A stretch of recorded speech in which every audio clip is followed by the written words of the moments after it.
যতদূর সম্ভব একটু অ্যান্সার দিতে হবে। প্রথমে প্রথমে প্রথমে এক নাম্বার সেটা হচ্ছে ফিশারের তত্ত্ব অনুসারে মুদ্রার যোগান কোনটি? ফিশারের তত্ত্ব অনুসারে মুদ্রার যোগান কোনটি, দেখি কে বলতে পারে। ফিশারের তত্ত্ব অনুসারে মুদ্রার যোগান কোনটি? আহ এই ওয়াজিহা কি বলেছো তুমি? মাইশা, চট্টগ্রাম বোর্ড কেন নয়? চট্টগ্রাম বোর্ডের ক্লাস অলরেডি দিয়েছি তোমাদেরকে, যদি লাগে সেটা করবো তো সবার শেষে, কিন্তু চট্টগ্রাম বোর্ড অনেকে জানে, যেহেতু এটা করাইছি তো ওই জন্য। আচ্ছা, একের বলেছে 4, দেখো মুদ্রার যোগান দেখো, আমরা সমীকরণটা কি জানি, সেটা হচ্ছে পিটি সমান এমবি, এটাকে বলা হচ্ছে চাহিদা, এটাকে কি বলা হয়? চাহিদা। আর এটা হচ্ছে মুদ্রার যোগান। আচ্ছা ঠিক আছে, তাহলে যে বলেছো। আচ্ছা, আর কয়টা করাবো দেখি না কতটুকু যাওয়া যাচ্ছে। এটা হচ্ছে কি এমবি, তাহলে এমবি হলে তাহলে এটা হবে একটি ফিশারের তত্ত্ব অনুসারে মুদ্রার যোগান কোনটি, এটা হচ্ছে এমবি, তাহলে একটা গেল, একের অ্যান্সার গেল। 2 নাম্বারটা দেখো, 2 নাম্বার কেন্দ্রীয় ব্যাংক ঋণ নিয়ন্ত্রণের পরিমাণগত পদ্ধতি, শব্দটা দেখিও পরিমাণগত, এখানে গুণ পদ্ধতি আছে দুইটা, ওটা গুণগত, এটা হচ্ছে পরিমাণগত। তো পরিমাণগত হচ্ছে কোনটা, সেটা হচ্ছে যে জমার হার পরিবর্তন, ব্যাংক হার পরিবর্তন, তারপর হচ্ছে খোলাবাজার কার্যক্রম, তাহলে হচ্ছে 2-এর 3, 2-এর কি হবে 3 নাম্বারটা অ্যান্সার হবে। আচ্ছা, এটা যাচ্ছি আমি, তার মানে বাকিগুলা নাই। এখানে পরিমাণগতের মধ্যে শুধু 3টা আছে, একটা হচ্ছে গুণগত, তোমার হচ্ছে আরেক বংশ, সরি ইউটিউব থেকে কত টাকা পান, ওইদিকে না যাই। আচ্ছা, পরিমাণগত পদ্ধতি কোনটি, সেটা হচ্ছে ব্যাংক হারের পরিবর্তন, খোলাবাজার কার্যক্রম, আর হচ্ছে কি জমার হারের পরিবর্তন।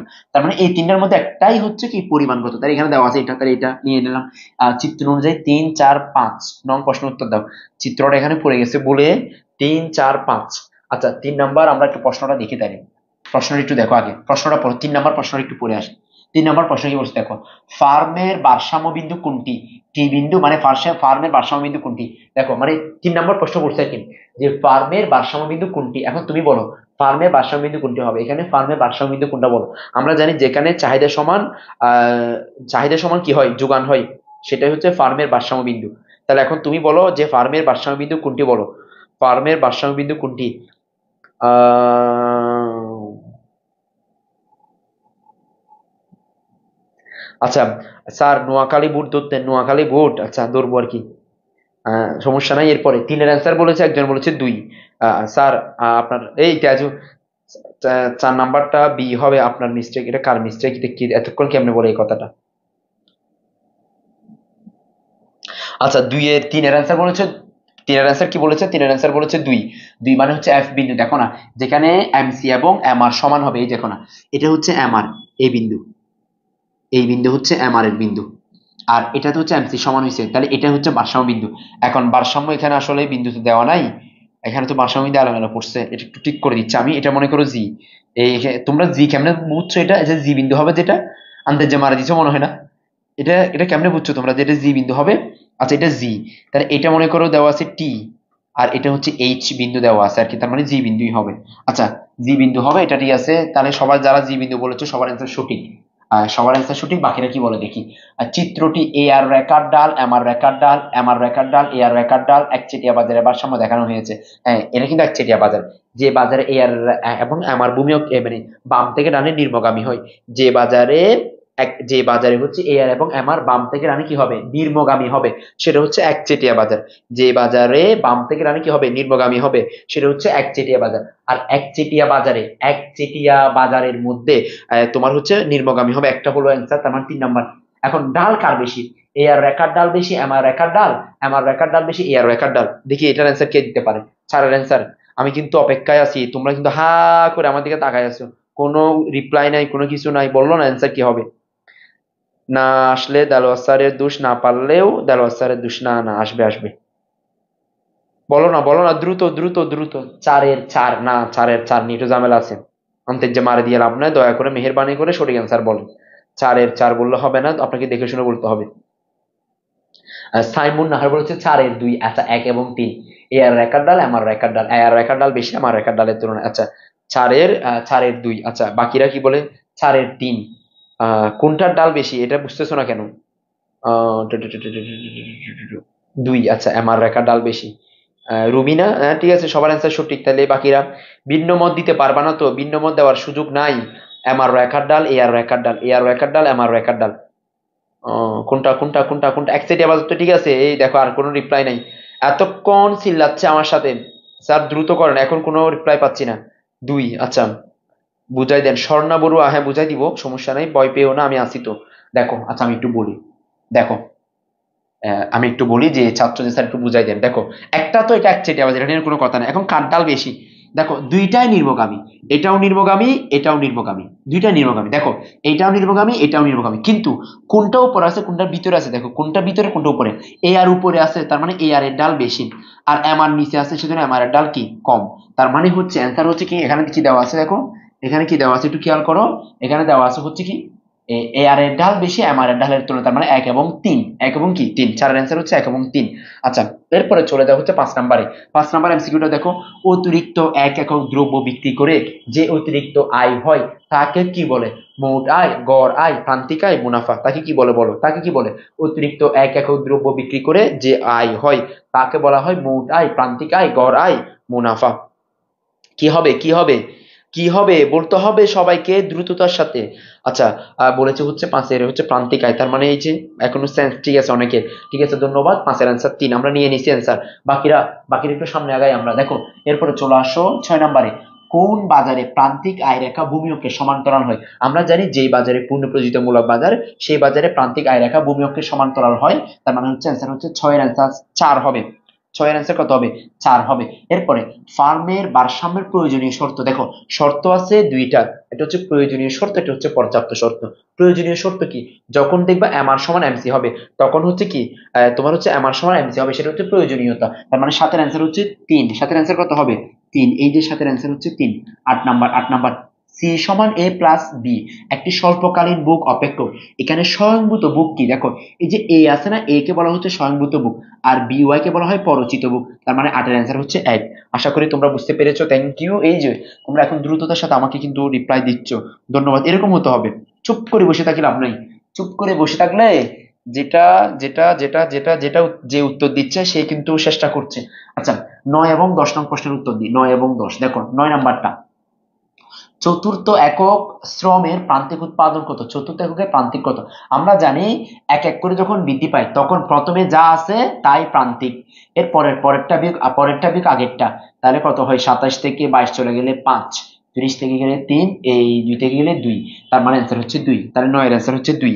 আমি কিন্তু টেকনিক্যালি কৌশল আগাচ্ছি, তোমরা একটু আমার সাথে আগাও। 10 নাম্বারটা, উদ্দীপকের উৎপাদনের কোন বিধি প্রতিফলিত হয়েছে? দেখো সবসময় এটা মাথায় রাখবা, প্রথমে 22, এরপরে 5, এরপরে 3, এরপরে 2 কমে যাচ্ছে, তার মানে ক্রমহ্রাসমান প্রান্তিক উৎপাদন বিধি কার্যকর হয়েছে। 10-এর অ্যান্সার হচ্ছে কত? 3। আশা করছি তোমরা বুঝতে পারছো যে 10-এর অ্যান্সার কত হবে? 3। এই তো ধন্যবাদ তোমাদেরকে। সামনে আগাচ্ছি আমরা, আরেকটু সামনে যাই, আরেকটু সামনে গেলে আরেকটু বুঝবো। আরেকটু সামনে যাই, দেখো আরেকটু সামনে যায়, সেটা হচ্ছে পূর্ণপ্রতিমূলক বাজারের বৈশিষ্ট্য কি? দেখো পূর্ণপ্রতিমূলক বাজারের বৈশিষ্ট্য, আমরা জানি কয়েকজন বিক্রেতা, জীবনেও না, অসংখ্য ক্রেতা অসংখ্য বিক্রেতা, সমজাতীয় দ্রব্য দাম গ্রহীতার বাজার, তার মানে 2-3, এই যে 2-3, তার মানে পূর্ণপ্রতিমূলক বাজার তো কয়েকজন না, অসংখ্য ক্রেতা অসংখ্য বিক্রেতা, তার মানে 2-3 অ্যান্সার হবে। আচ্ছা 12 এবং 13 নং প্রশ্নের উত্তর দিই। 12 এবং 13 নং প্রশ্নের উত্তর, মিস্টার রহমান একটি ব্যাংকের শাখা ব্যবস্থাপক। উক্ত শাখায় অনেক চলতি ও সঞ্চয়ী হিসাব পরিচালিত হয়, বারানগুলিতে পরিচালিত হয়। এলাকার ব্যবসা বাণিজ্যে প্রসারে একটি ভূমিকা রাখছে। কি বাজার? উদ্দীপকে কোন, এটা মানে কোন ধরনের ব্যাংক? শাখা ব্যবস্থাপক অনেকগুলো চলতি এবং সঞ্চয়ী হিসাব, চলতি সঞ্চয়ী যেই ব্যাংকে খোলা যায় সেটা হচ্ছে তোমার বাণিজ্যিক ব্যাংক। তাহলে 12-এর অ্যান্সার কি হবে? 3 হবে। যারা চুপ করে বসে আছে তারা নীরব শিয়ানা, সারা বছর কিছু করে না বলে এ প্লাস পায়। আসলে সত্য কথা, তুই এতক্ষণ পর এখন আসা হতা হইস বাজি, তুই এতক্ষণ পর এখন সঠিক কথা হইস। আচ্ছা বাণিজ্যিক ব্যাংক, বাণিজ্যিক কি হবে? ব্যাংক হবে। আচ্ছা এরপরে আমি যাচ্ছি, আমি হাতে মোবাইল আছে এখানে কোন এক জায়গায় রাখি, এটা একটু কষ্ট করি, ঠিক আছে? দেখা যাচ্ছে না? দেখা যাচ্ছে। আচ্ছা এরপর দেখো, উক্ত ব্যাংকের কাজ কি? উক্ত ব্যাংকের কাজ হচ্ছে ঋণ দান করা, ঋণ নিয়ন্ত্রণ, এটা তো কেন্দ্রীয় ব্যাংকের কাজ। মূলধন গঠন, তার মানে বাণিজ্যিক ব্যাংকের কাজ হচ্ছে ঋণ দান করা, মূলধন গঠন করা। 1 এবং 3, উৎপাদন সমূহ রেখা কি প্রকাশ করে? উৎপাদনের নির্দিষ্ট পরিমাণ, বিভিন্ন দামে উৎপাদনের পরিমাণ, উৎপাদন ও ব্যয়ের সম্পর্ক, দুটি দ্রব্যের উৎপাদনের বিভিন্ন সংমিশ্রণ। দেখো দুটি দ্রব্যের উৎপাদনের বিভিন্ন সংমিশ্রণ প্রকাশ করে, মানে উৎপাদন সমূহ রেখার মাধ্যমে তুমি দুইটা দ্রব্যের বিভিন্ন সংমিশ্রণ প্রকাশ করে। 14-4, ঠিক আছে? র্যাগনার ফ্রিশ অর্থনীতিকে কয় ভাগে ভাগ করেন? আমরা জানি র্যাগনার ফ্রিশ অর্থনীতিকে তোমার হচ্ছে কি র্যাগনার ফ্রিশ অর্থনীতিকে কয় ভাগে ভাগ করেন, সেটা হচ্ছে দুই ভাগে। একটা হচ্ছে ব্যষ্টিক অর্থনীতি, একটা হচ্ছে সামষ্টিক অর্থনীতি। তার মানে এটাও ঠিক আছে। এরপরে এরপরে চলে যাচ্ছি আরেকটু সামনে, 15 নম্বর পর্যন্ত ক্লিয়ার? 15 নম্বর পর্যন্ত ক্লিয়ার? কারো কোনো প্রশ্ন আছে কিনা? এই 15 পর্যন্ত পারবা কিনা? 15 পর্যন্ত ডান, কিন্তু 15 পর্যন্ত একদম ক্লিয়ার, সবারই ক্লিয়ার হওয়ার কথা। 15 পর্যন্ত সবারই ক্লিয়ার হওয়ার কথা, কারো মনে প্রশ্ন থাকার কথা না। 15 পর্যন্ত সবারই ক্লিয়ার, যেটা আমি বুঝতে পারছি যে 15 পর্যন্ত কারো কোনো প্রশ্ন নাই। 15 পর্যন্ত কারো কোনো প্রশ্ন নাই, 15 পর্যন্ত সবার ক্লিয়ার। আচ্ছা, এরপরে সামনে আগাচ্ছি, এরপরে সামনে আগাই, সেটা হচ্ছে আচ্ছা ডান তারিখ 15 পর্যন্ত ক্লিয়ার, কারো কোনো প্রশ্ন নেই। আচ্ছা দেখো কোথায়, এরপরে সামনে আগে বিসমিল্লাহ বলে। আচ্ছা 16 নাম্বার, নির্দেশমূলক অর্থ ব্যবস্থার বৈশিষ্ট্য হলো, নির্দেশমূলক অর্থ ব্যবস্থার বৈশিষ্ট্য হচ্ছে কেন্দ্রীয় অর্থনীতি পরিকল্পনা, ভোক্তার স্বাধীনতা, সামাজিক নিরাপত্তা। আর কেন্দ্রীয় অর্থনীতি পরিকল্পনা, নির্দেশমূলক অর্থ ব্যবস্থার বৈশিষ্ট্য হচ্ছে দেখো কেন্দ্রীয় অর্থনৈতিক পরিকল্পনা, ঠিক আছে, এটা কেন্দ্র পরিচালনা করবে, ভোক্তার স্বাধীনতা নাই, ভোক্তার কোনো স্বাধীনতা থাকে না। আহ স্যার এটা কি রাগনার ফ্রেশ? আচ্ছা আচ্ছা, এরপর হচ্ছে সামাজিক নিরাপত্তা, হ্যাঁ এটাও ঠিক আছে। তাহলে 16 নম্বরে হচ্ছে যে অ্যান্সার হচ্ছে কি 1 এবং 3, 1 এবং কি হবে 3 হবে। আচ্ছা এটাও সত্য। চলে আসো 17 নাম্বার, 17 নাম্বারটা দেখো, প্রচলিত দামে বিক্রেতা যে পরিমাণ দ্রব্য বিক্রি করলে ইচ্ছুক তাকে, মানে প্রচলিত দামে বিক্রেতা যে পরিমাণ দ্রব্য বিক্রি করতে ইচ্ছুক তাকে, তাকে বলা হয় যোগান। তাকে কি বলে? যোগান বলে। এটা বুঝতেছো? ফিশকে তাজা করে খেয়ে ফেললে একটা এমসিকিউ কমন শিখতে হতো ওটা। তুই এত বংশঙ্কা বুঝি আল্লাহ না জানে, তুই এত বংশঙ্কা। আচ্ছা 18 নম্বরটা দেখো, নিচের কোন দ্রব্যগুলো পরস্পরের পরিপূরক কাছাকাছি? চা কফি না, এটা বিকল্প। কলম পেন্সিল, কলম ব্যবহার করে পেন্সিল ব্যবহার করে না। ভাত রুটি, ভাত খালে রুটি খাবে না, তার মানে জুতো মোজো। আচ্ছা এটাই হচ্ছে অ্যান্সার, যে এই যে পরিপূরক মানে কাছাকাছি আর কি। 18 নম্বরে অ্যান্সার হচ্ছে কি 3। 18 অ্যান্সার কি হবে 3, 18 অ্যান্সার হচ্ছে 3 হবে। আচ্ছা এরপরে যাচ্ছি, এরপরে যাই সামনে, ব্যক্তিগত আয় থেকে কর বাদ দিলে কি পাওয়া যায়? ব্যয়যোগ্য আয়। ব্যক্তিগত আয় থেকে কর বাদ দিলে কি পাওয়া যায়? সেটা হচ্ছে ব্যয়যোগ্য আয়। ব্যক্তিগত আয় থেকে কর বাদ দিলে যেটা পাওয়া যায় সেটা হচ্ছে ব্যয়যোগ্য আয়। 20 নাম্বারটা দেখো, 20 নাম্বার, অর্থের চাহিদা কয় ধরনের? অর্থের চাহিদা কয় ধরনের? আমরা জানি অর্থের চাহিদা 3 ধরনের, লেনদেন জনিত অর্থের চাহিদা, তোমার তারপর হচ্ছে যে সতর্কতামূলক অর্থের চাহিদা, ফটকা চাহিদা। স্যার আপনাকে দেখতে ক্লাস করতে চলে এলাম, আপনাকে দেখে ক্লাস করতে আসলাম, ধন্যবাদ চলে আসার জন্য। এখন একটু মনোযোগ দিয়ে ক্লাস করো। নিচের অপেক্ষকে দুটি লক্ষ্য করে 21 এবং 22 নং প্রশ্নের উত্তর দাও। দুইটা দেওয়া আছে, ভারসাম্যের দাম কত? তাহলে 21 নাম্বারটা, ভারসাম্যের দাম কত? এটা করে ফেলো তো। ভারসাম্যের দাম কেমনে পাবা? tan মাইনাস পি, আবার এদিকে হচ্ছে যে -2 প্লাস হচ্ছে পি, -p, এদিকে হচ্ছে পি, আর এদিকে হচ্ছে -2 মাইনাস কত 10, তাহলে হচ্ছে 2p, আর এদিকে হচ্ছে যে 12, তার মানে হচ্ছে 6। অ্যান্সার হচ্ছে 6, 21 নাম্বারটা হচ্ছে 6। এই তো মাশাল্লাহ, আমি করার আগে তোমরা করে ফেলছো, মাশাল্লাহ। মানে আমি করার আগে তোমাদের করা শেষ হয়ে যাচ্ছে, একদম পরিপূর্ণ না, মানে আমি শেষ করার আগে তোমাদের হয়ে যাচ্ছে, মাশাল্লাহ। আচ্ছা 21 নাম্বার পর্যন্ত আমরা শেষ করলাম, 21 নাম্বার পর্যন্ত শেষ। স্যার একটা গান শোনান না, মুনতাসির একটা গান শোনান না, শোনাবো শোনাবো, একটু অপেক্ষা। স্যার আমাদেরকে অ্যান্সার দিবেন না আপনার জন্য, তাও 30-এ 30 পাবো না? না না না, পাবা পাবা। সবাই কারো ম্যাথ করতে ইচ্ছে করে না, সবাই করো ম্যাথ করতে ইচ্ছে করে না, হ্যাঁ ম্যাথ করতে ইচ্ছে করে না। ম্যাথ তো এখন করতে ইচ্ছে করবে না, জামাইয়ের বাসায় গেলে দেখবা জামাইরে তুমি শেষ করে দিবা এই হিসাব করতে করতে, যে কত টাকা খরচ করছো, কত টাকা কোথায় দিছো, এখন ম্যাথ করতে ইচ্ছে করে না। জামাইয়ের ঘরে যাও না, তখন বুঝবা। আচ্ছা ব্যক্তিগত আয় থেকে কর বাদ দিলে কি পাওয়া যায়? ব্যক্তিগত আয় থেকে মানে পিআই থেকে যদি ট্যাক্স বাদ দিই আর কি, ট্যাক্স বাদ দিলে যেটা পাবো সেটা হচ্ছে ডিআই। ডিআই কে বলা হচ্ছে ডিসপোজাল ইনকাম বা ব্যয়যোগ্য আয়। আচ্ছা 20 নাম্বারটা দেখো, 20 নাম্বার, অর্থের চাহিদা কয় ধরনের? অর্থের চাহিদা 3 ধরনের। এগুলো তো পড়াইছি, এগুলো পড়াই না? এগুলো পড়াইছি তো, তাহলে আমি তো এর পরে আনা যাবো, এগুলো তো পড়াইছি মনে হয়। এটা পড়াইছি না, চলে যাবো এর পরে আনা।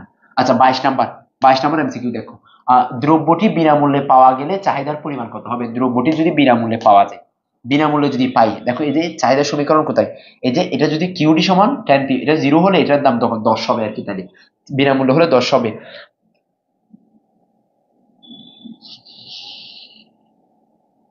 জামাই ইটস হারাম না, ইটস হারাম না হালাল, এটা কি আমাদের দিন দেখবো অনেক, ইটস হারাম না হালাল। আচ্ছা 23 নাম্বারটা দেখো, কতিপয় বিক্রেতার বাজার কোনটি? কতিপয় বিক্রেতার বাজার হচ্ছে মানে অল্প সংখ্যক বিক্রেতার বাজার কেমন হচ্ছে?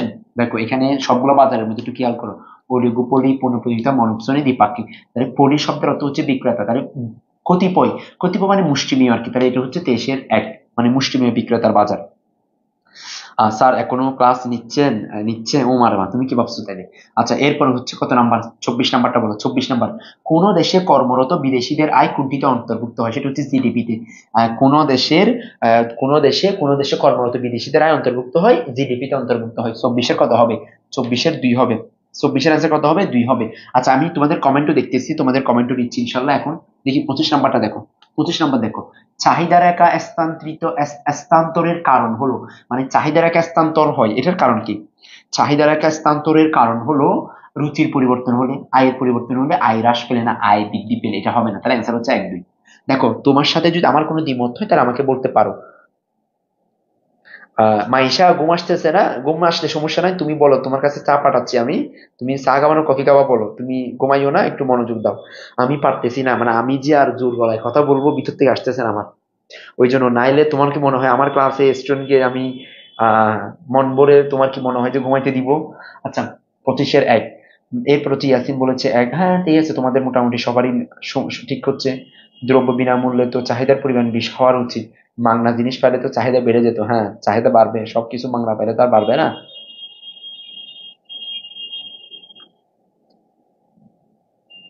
আচ্ছা, এরপরে চলে যাচ্ছি, নিচের কোনটি উৎপাদনের উপকরণ? দেখো, নিচের কোনটিকে উৎপাদনের উৎপাদিত উপকরণ বলা হয়? দেখুন, এই প্রশ্নটা অনেক বুড়ে আসছে না, মূলধনকে বলা হচ্ছে।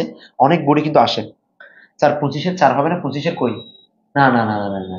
চাহিদার একা স্থানান্তর, ও, চাহিদার একা স্থানান্তরের কারণ হলো এই, এখানে একটু কথা আছে, সুন্দর কথা বলছি। এটা কে বলেছে? 25-এর 4 হবে না কেন?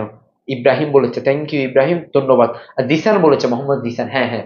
হ্রাস পেলে তো বামে আসে, এখানে স্থানান্তর বলেছে, কেন ডানে বলে না? তাহলে 4টা হবে তো। এখানে এটা না, এটা 4টা হবে, 4টা হবে। ঠিক আছে, 4টা হবে। ধন্যবাদ তোমাদেরকে, এই তো সচেতন ছেলে মেয়ে সব সময় থাকে, সব সময় থাকে। তোমাদেরকে অসংখ্য ধন্যবাদ যে তোমরা আমাদের সাথে ছিলা। বিষয়টা বুঝতে পেরেছো তোমরা। আচ্ছা, 27 নাম্বার, 27 নাম্বার, ফার্মের স্থির ব্যয় কোনটি, মানে কোনটি স্থির ব্যয়? এটা আমি বলবো না, এটা দেখি তো। 27 নাম্বারটা তোমরা বলো তো, ফার্মের স্থির ব্যয় কোনটি? ফার্মের স্থির ব্যয় কোনটি হবে?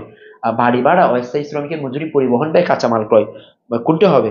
কোনটি হবে ফার্মের স্থির ব্যয়? দেখো, 27-এর 1 বাড়ি ভাড়া, এই তো মাশাআল্লাহ, তোমরা তো পারছো তাহলে। 27-এর 1 হচ্ছে কি? তোমার হচ্ছে কোনটা? সেটা হচ্ছে স্থির ব্যয়। তাহলে এটার অ্যান্সার সবাই সঠিক, ধন্যবাদ সবাইকে। যাচ্ছি আমরা একদম, আর 3টা মাত্র কোয়েশ্চেন। দেখো, আর 3টা মাত্র কোয়েশ্চেন দিলে মোটামুটি শেষ, সিলেট বোর্ডের কোয়েশ্চেন শেষ হবে। 28 এবং 29, দেখো 28, 29, দেখো 28, 29। একটি দেশের মোট অভ্যন্তরীণ উৎপাদন হচ্ছে 200 কোটি টাকা। নিট রপ্তানি হচ্ছে 25 কোটি টাকা। দেশটির জাতীয় উৎপাদন কত কোটি টাকা? মোট জাতীয় উৎপাদন আমরা জানি জিএনপি। জিএনপি, তাহলে জিএনপি সূত্র কি মনে পড়ে? ওই যে জিএনপি সূত্র হচ্ছে, দেখো, জিবিপি প্লাস হচ্ছে এক্স এন। তাহলে এখানে মান দেওয়া আছে, দুইটা দেওয়া আছে, দুইটা যোগ করে দাও, তাহলে দুইটা যোগ করে দিলে কত হবে? 100 কত, এই 200 প্লাস 25, 225, তার মানে 4 নাম্বারটা। এটা কিন্তু বুঝে বুঝে দিতে হবে, আনতে এক্সামে মারা দিলে হবে না। এই 25 নাম্বারটা বুঝিয়ে দেরি আছে। 25 নাম্বার কোনটা বোঝো নাই ভাই? তুমি আমাকে একটু বলো তো, কোনটা বোঝো না? 28-এর 4, এই তো, তোমরা তো সবাই আছো মাশাল্লাহ। আচ্ছা, উক্ত দেশে, উক্ত দেশে কি বলেছে? দেখো, উক্ত দেশে রপ্তানি আমদানির ব্যয় অপেক্ষা বেশি। হ্যাঁ, মানে নেট রপ্তানি, মানে রপ্তানির পরিমাণটা বেশি। আচ্ছা, জিএনপি এবং জিএনপি জিডিপির অপেক্ষা বড়। হ্যাঁ, এটা তো ঠিক আছে, জিএনপি জিডিপি চাইতে বড়, এটাও ঠিক আছে। বদ্ধ বদ্ধ প্রকৃতি, না, না, না, না, না, এটা নিয়ে একটু ঝামেলা আছে। বদ্ধ প্রকৃতির হবে না। যখন আমদানি রপ্তানি থাকে তখন এটা মুক্ত হবে, সেটা বদ্ধ হবে না। আহ স্যার আপনি চিটং এর? হ্যাঁ, আমি চিটং এর, আমি চিটং এর। আচ্ছা, এরপরে বলেছে 29-এর 1, 29-এর 1 মানে হচ্ছে এক, এই তো দেশ। সর্বশেষ চলে আসো 30 নাম্বার। 30 নাম্বার, আচ্ছা, জিএনপি সূত্র লিখে মনে রেখো। হ্যাঁ, জিএনপি সূত্র বিলাইত মনে রেখো আমায়। হ্যাঁ, ঠিক আছে, মনে রেখো আমায়, ঠিক আছে। 20 টাকা মিসকিন সার মাজারে দিতে হবে স্যারের একটু শক্তি বৃদ্ধির জন্য। কালেদ আসলাম, আল্লাহ কালেদ আসলামের বন্ডর বন্ড, মিসকিন সার মাজারে কিল্লাই দিবি পানি ভরা, আর কি শক্তি বাড়ার নাই? শক্তি বাড়ার জন্য মধু খাইতে হবে, শশা খাইতে হবে। জোরে বলুন না সুবহানাল্লাহ। এরপরে সর্বশেষ 30 নাম্বার। 30 নাম্বার হচ্ছে, 30 নাম্বারটা কি? দেখো, চাহিদার দামি স্থিতিস্থাপক করার সূত্র কোনটি? তাহের মতো স্যার, না স্যার, হ্যাঁ, না স্যার বইঙ্গা, হ্যাঁ স্যার বইঙ্গা। আচ্ছা, কে মনে, হ্যাঁ, কে মনে রাখবে? মনে রেখো আমায়, কাকে? আচ্ছা, চাহিদা স্থিতিস্থাপকতার সূত্র কি? চাহিদা, ওয়াজ শুরু করেন। ওয়াজ শুরু করতে পারবো আমি চাইলে। ওমা, কি বলো, ওয়াজ পারবো, মাশাল্লাহ। আচ্ছা, চাহিদার দাম স্থিতির সূত্র কি দেখো, প্রথমে চাহিদা আগে না, সেজন্য ডেল কিউডি দিবা, ডেল কিউডি। দাম পরে আছে সেজন্য ডেল পি দিবা, এটা সব সময়। আর কোনাকুনি করে দাও, কিউডি নিচে আর পি হচ্ছে উপরে, এটাই হচ্ছে সূত্র। এখন এটা মিল আছে কোনটা দেখো তো। আহ মুদ্দাসির ইসলাম মাওলানা আল কাদেরি,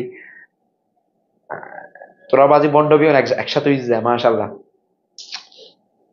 আচ্ছা ইনশাল্লাহ।